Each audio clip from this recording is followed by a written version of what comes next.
Alright, so the first film we're reviewing is Rebecca, the new Ben Wheatley film, which was out in cinema for about a week or so and now is a Netflix film. So you can go watch it there if you fancy it. It's an adaptation of the original novel by Daphne du Maurier, which was, I believe it was like 1930 something, and was famously adapted by Alfred Hitchcock, which is where any sort of cinephile will probably know it from. But it's one of those stories that, like, if you've watched films over the last however many years, the plot it's been redone and adapted and copied essentially so many times. But it's starring Armie Hammer, Lily James, and Kristen Scott Thomas. I'll stick to them because they're the main players in it. But and it's essentially the story of a young woman just meeting a very witch. A very witch. You're really these beers are really so far, catching up with me. I know. I'm sorry. But a rich, delightful man who whisks her away, and they fall deeply mad in love. And he owns and lives on a large estate in, I believe it's Cornwall, the Manderley house. Yes, set in. yeah.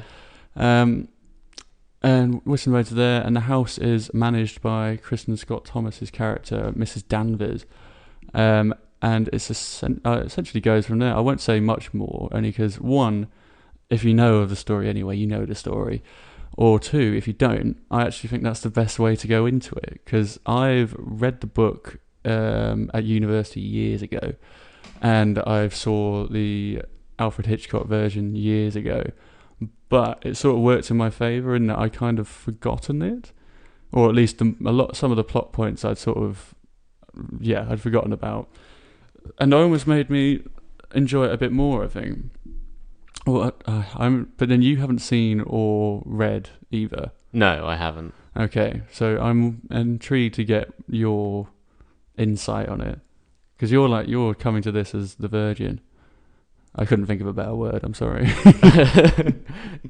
Well, I thought that was a subtle dig at how long it's been since I've seen my girlfriend. But... Your family listens to this. You don't need to be talking about that. Adam, I'm so sorry if you're listening to this.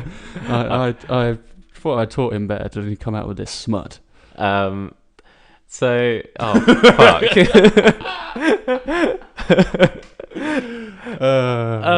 Yeah, this is going to be a fun episode.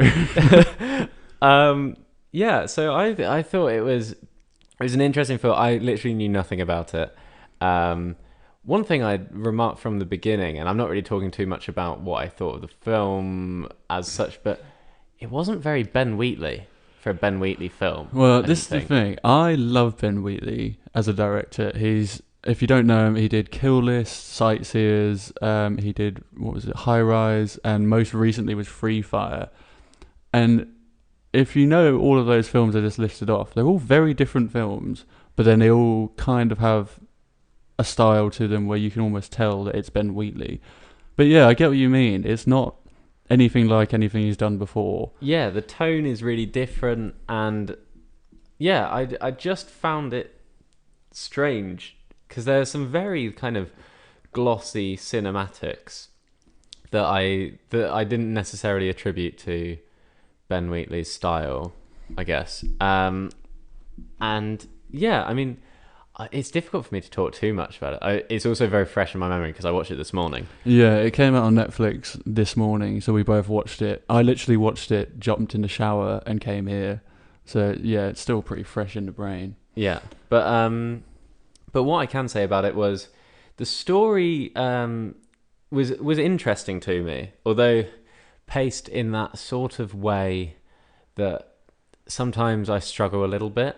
It's one of those things where it's a bit Great Gatsby-esque. Oh, see, it's not just me making mistakes. Yeah, where there seemed to be quite a slow pace for like a large twist, sort of thing. Yeah, I get you. That comes, but it doesn't rush to any conclusions, which isn't necessarily a bad thing, because I think the world building was really nice. At the beginning, there's a scene in Monte Carlo where the two lead characters meet.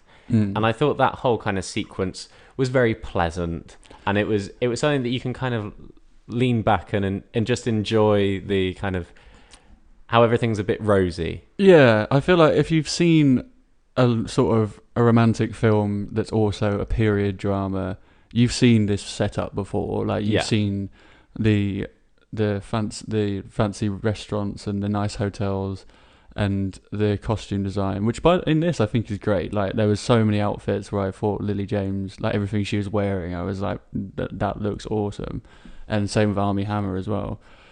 But yeah, like it's nice. I get what you mean. Nice is not a nice. It's not a nice word to say, ironically, but yeah, like if you've seen a period drama, you've seen it before. The setup, anyway, but it's well done. Yeah, and I guess as part of that, because I don't know the book, I don't know how well the depictions of the characters were either. But in terms of that, I thought Kristen Scott See? Thomas. It's easier said than done, Jesus my friend. Christ, you're rubbing off on me.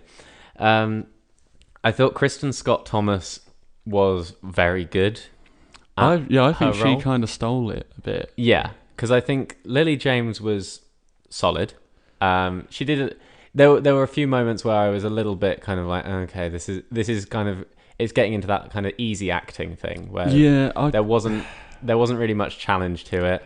I often felt she was almost leaning too far into the vulnerable, naive girl, like almost overplaying it. It sounds like it's worse than what we're describing. I don't think she was still good, but it was just some. She was as big a culprit at that as Armie Hammer was. I think he overdid his role. Because I got that the whole point is he's meant to be a typical 1930s emotionally unavailable man. But there were some bits that tonally he just seemed a little bit like overly bland. I feel like that was more down to the script. I feel like it probably was. He was almost. He's more of a side character in the novel as well, but it's more. Yeah, they could have done more to sort of establish it, and then those scenes where he was being a bit drab or whatever could have worked a bit better if we knew. Yeah, I just wanted you want to know a little bit more about him to establish these things, so that then when it comes to these scenes where he is intentionally being quite cold, it pays off because you know why, or you know. Yeah, I mean, my reading of it was that he was just quite a cold character in general, and that it was more that she was reading into the romancing at the beginning. Yeah. Lily James, you can do better. Armie Hammer's a lovely guy, but he's got the personality of a stick. Yeah. And Alistair is pointing to himself at this point. Zoe, I hope you're listening. But I enjoyed it. But, I mean, I've always struggled with period dramas or things of a certain period setting. They have to be done really well, I think, for them to not just fall into that very blanket category of passable period drama film. Yeah, the whole upstairs downstairs thing. And I don't think this quite made it, unfortunately. Yeah, I mean, obviously I knew the source material, and it's definitely an adaptation of the source material rather than a reimagining of the Hitchcock film, which is how a lot of people know it. But I mean, there's a twist, or the twist that comes in later on, and I feel like the second half of the film definitely, if that twist wasn't there, or the second half wasn't as interesting as it was, it would have lost me. I would have been bored out of my mind. But I feel like it did just enough. Yeah. Okay. Well, how are you rating it? I'm going for a 6. Yeah. Just because for me, like 6 is like average good. And I love Ben Wheatley, and I feel like he's proving himself to be a really diverse director in all the different genres and styles he does, but it's not his best work. No. I won't be rewatching anytime soon. Yeah. I had 5 or 6, but after talking about it a bit more, I'm going to go with 6. Fair. All right, we're in agreement. That's fine.